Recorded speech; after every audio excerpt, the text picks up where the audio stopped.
Good morning. I'm still sitting here digesting my dream, my meditation, the blurb stuff that I just wrote a little bit ago. Let me just start by saying the title is Having a Dream is Awesome. That's how Mike Dooley began today's Tut message. It's the next sentence that caught my attention. Having a dream and showing up every day, even when nothing seems to be happening, is priceless. Sometimes I feel very discouraged when the changes I have long envisioned do not happen as quickly as I'd like. Even worse, sometimes it seems as if the good things that I want in my life are withheld by forces I cannot control. Discouraged is an understatement. The disappointment, when peeled back and examined more closely, is but a layer on top of a pit of deeply held anger at not being able to manifest the dreams that will make my life and the majority on earth happier, more prosperous, and fulfilling. I still believe in Martin Luther King's I have a dream. Because I do, I get up every day to share my vision and my process with all that choose to listen. Mike Dooley is right. Such dedication is priceless. The sentence that comes after the one that I highlighted in the blurb. But having a dream and showing up every day while sauntering, winking, and hugging everyone is when the floodgates begin to tremble. Sometimes I don't feel like sauntering, winking, and hugging everyone. Oh, don't get me wrong. If there was someone in my world to hug, I will definitely share a hug with them. Although sometimes there's an absence of hugging in my world. And it starts with me. I know that. It was interesting. I woke up between 2:30 and 3 o'clock. And I didn't want to get out of bed, and I didn't. And I dozed off for just a little while. I mean, it couldn't have been more than 10 minutes. And during that 10 minutes, I had a dream, and I was in snow country. There were people skiing. I was initially driving a car on an icy road, on an icy, snowy road that was partially, you could see part of the road, but much of it was still snow covered. And then I was off the road. Still seemed like I was still in my car, but there were people skiing all around me. And then I saw this black-haired lady who I don't know that she was calling for help, but she was being detained by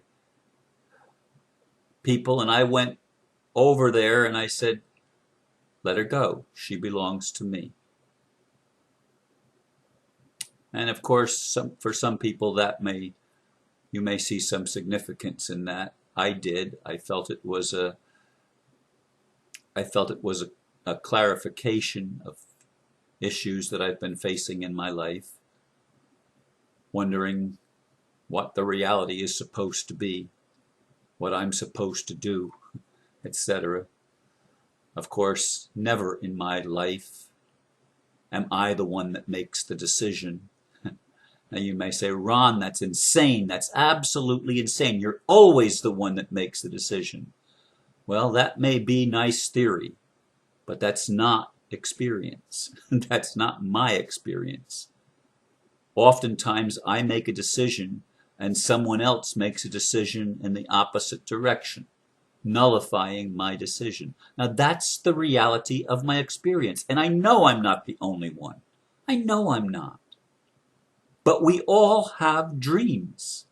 Every single one of us has a dream of things that we want in our lives that will give us a sense of fulfillment and satisfaction and a sense of peace even, or even a sense of challenge, that we're able to contribute something toward the solution to a problem, or to make the world better, or to make someone else's life a little bit better and a little bit easier. All of us have dreams like that, I think. Don't we? Don't we have dreams like that? To me, we do. And many of us have a dream to make a world that works for everybody, to make the world better, to stop all the insanity, all the violence, all the theft and corruption in high places, and to stop all the things that make the world horrific sometimes. And it is horrific for those people in Istanbul and in other places in Turkey and in Syria and in Palestine, and where forces are being unleashed against them, and it seems horribly unjust. And when people in Africa and in third world countries are starving, and when people even in first world countries are not getting proper care and not getting proper nutrition and not getting what we need to make life meaningful, we're not getting it. And we realize how much money is being spent on war, weapons of warfare, how much money is being spent on polluting the air, how much money is being spent on polluting our medicine and polluting our food, how much money is being spent on things that are not sustainable, things that are destructive to our human life and to life on the planet in general, to animal life, to plant life, to the life of all the things that are here in manifest form. And there are people that are actually spending their value, spending their wealth to promote things that are destructive. And you see these things and you want change. I have a dream, Martin Luther King said. I've seen the promised land, where people are free, where people are able to go about according to their wishes, and they're not detained by crazy people acting as if they're authority figures and acting as if it's their role to control everybody else. It's never a role to control. Okay. If it is a role, it's a very temporary role. It's done its job. We don't need it anymore. We don't need the Department of Homeland Security in the United States, or whatever those similar departments are called in other countries. We don't need them anymore. We don't need politicians who make laws that they impose a heavy burden on the people that they're supposed to be representing and serving, and they don't lift a finger to carry that burden themselves. In fact, they do everything to enrich themselves at the expense of everybody else. We've had enough of that. We've had enough of that. And then, when a little bit of joy comes into our life, or looks like it's coming into our life, authority saying, well, no, you can't. Nope, can't do that. Can't do that. And it's turned around. And then there's people that go around saying, well, everything that happens for a reason, and you chose it all. You brought it all on yourself. Well, I know that's a nice theory. That doesn't seem like how it actually works. I'm sorry. Maybe it works in some people's lives. It doesn't always work in mine. And my dedication, my commitment is to tell the truth. Not to sugarcoat things, not to say what you want to hear, not always to make you feel good, but to tell the truth about the human experience. We've had far too much hypocrisy and acting in our world, where we put on masks and pretend that everything is wonderful while the world is still suffering, while people are still going hungry, while people are still having their homes taken away from them by theft, by rich bankers, by a system that is corrupted through and through and through. I listened to collective what is it? Lisa Harrison's program last night, the collective imagination. Couldn't think of it for a second. As this couple was sharing how they came together, and how just everything just fell right in place. And I rejoice. I rejoice at hearing stories like that, where everything does fall in place and come together. It's not my experience. My experience has often been just the opposite. Just the opposite. 2013 has been a year of tremendous challenge for me. Not a year of tremendous liberation. It's like giving you this, oh, but you can't have it yet. And that's what it's been like. And that's what it's like for a lot of people. And I want you to see that. I want you to hear that. You are not free as long as other people are still in bondage. Now, I know there's a lot of people don't agree with that. And maybe that's your role not to agree with it. I don't know. I don't know.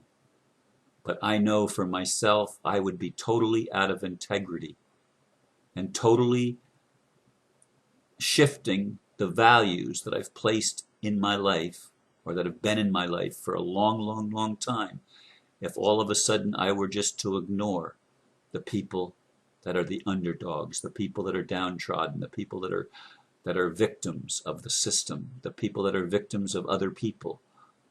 And you say, Ron, there are no victims. I've preached that myself. There are no victims. And maybe from the highest perspective it's true, but not from the human perspective it's not. Not from the physical perspective it's not true. There are victims. There are apparently innocent children and people that are hurt beyond measure to the very giving of their physical life, or tortured and demeaned in every way. Look, I'm sorry. This man cannot see that kind of stuff and know that's going on and not be concerned, not want to do something to help, even if it's just raising my voice day in and day out and telling the truth about life as humans are experiencing life. You may not like it. You may not want to hear it. You may think it's negative, but it's the reality of a lot of people. And experience is never an illusion. It's always the reality. People are experiencing these things in 2013 as we approach near the summer solstice.